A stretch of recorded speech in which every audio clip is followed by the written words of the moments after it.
Salut, c'est Anna Paulina pour Lips.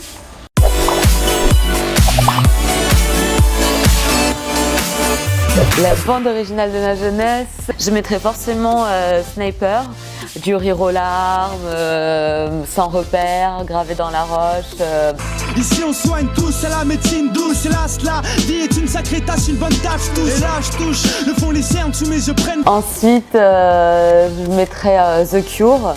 L'album Pornographie que j'aime énormément. Et enfin, c'est compliqué de répondre à cette question. Un truc comme The Offspring.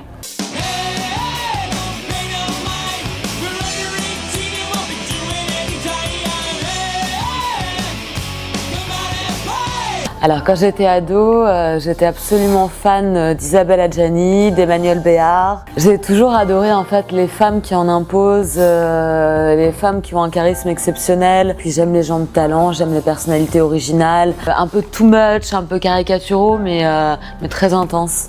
Et ce qui est super, c'est qu'en grandissant, j'ai toujours les mêmes icônes.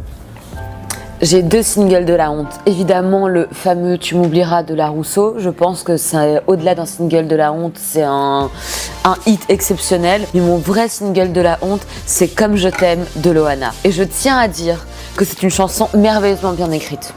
Parce que pour être avec toi, j'invente une vie à deux.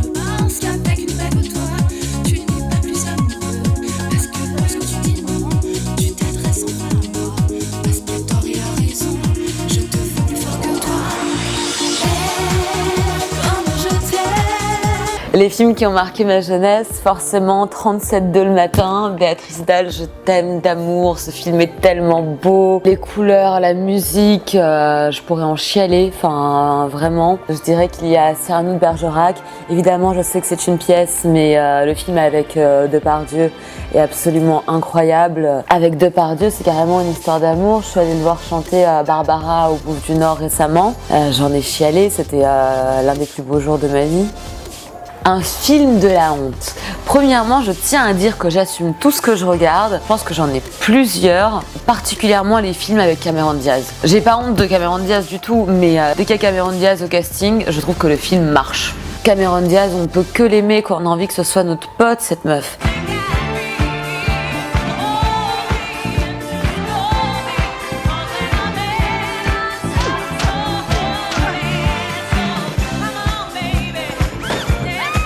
Merde, je viens de Russie. J'ai découvert à 18 ans. Attends, je réfléchis vraiment, ça c'est une question. Je pense que ça a été à Wikipédia, puisqu'effectivement pour faire ses devoirs, ça a été un petit peu la révolution pour moi, comme pour beaucoup de jeunes de ma génération. #89, #Diams.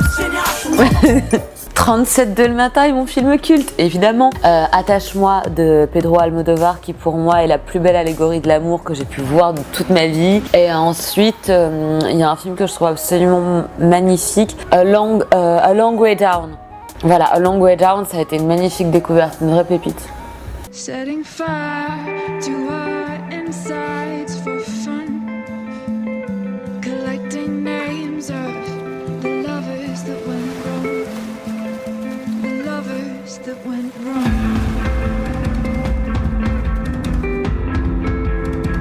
J'aime pas les Beatles. The Walking Dead. Au secours. Et Game of Thrones, je trouve ça très bien, ça se regarde, etc. Mais au bout d'un moment, c'est quand même toujours la même chose. On tire sur les mêmes ficelles. J'ai décroché après la saison 3. Même si Tyrion Lannister est assez ouf. Non mais là c'est horrible, je dis des trucs, je vais me faire jeter des cailloux, je vais me faire lapider. Alors mon premier amoureux avec lequel j'ai eu un contact, ou mon premier amoureux qui ne savait pas que j'existais? Mon tout premier amoureux, d'ailleurs, si par miracle tu me cherches, tu peux me trouver sous mon vrai nom, Anne Lina, enfin qui est pas mon vrai nom mais qui est mon pseudonyme sur Facebook. Tu t'appelles Thibaut et j'ai pas son nom de famille donc je peux même pas le stalker sur internet. Tu étais plus âgé que moi de 3 ans je crois, j'avais une attirance pour les hommes mûrs, sans doute un complexe de deep. Je l'ai regardé de loin pendant des années et ensuite mon premier amoureux en vrai, je crois qu'il s'appelait Lucas, c'était lors d'une boum en 6e et il m'a largué parce que je n'ai pas voulu le smacker. Je trouvais les choses un peu précipitées. Souvenir douloureux. Alors sur internet, évidemment, Pour moi, c'est une base, mais je regarde toujours si Norman ou Cyprien ont posté une vidéo parce que ça fait des années que je les regarde, donc pour moi, ils font partie de ma famille. Donc là, j'ai l'air totalement débile, mais c'est pas grave.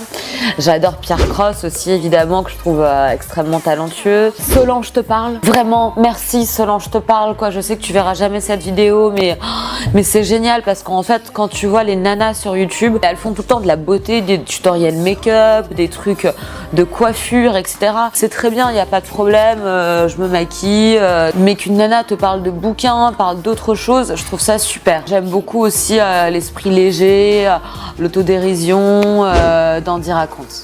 Alors, une anecdote sur moi, je suis une personne extrêmement maladroite. Je passe mon temps à tout faire tomber, je suis une catastrophe ambulante, les objets connectés ne veulent pas se connecter avec moi. Et déjà, toute petite, je tombais tellement dans les mares à la campagne en Russie, oui, hashtag enfance de merde, qu'au bout d'un moment, je n'avais plus du tout de chaussures, donc j'étais obligée de marcher pieds nus. Histoire vraie. Et voici l'homme qui partage ma vie et mes nuits. Voilà, j'ai déjà un chien de youtubeuse.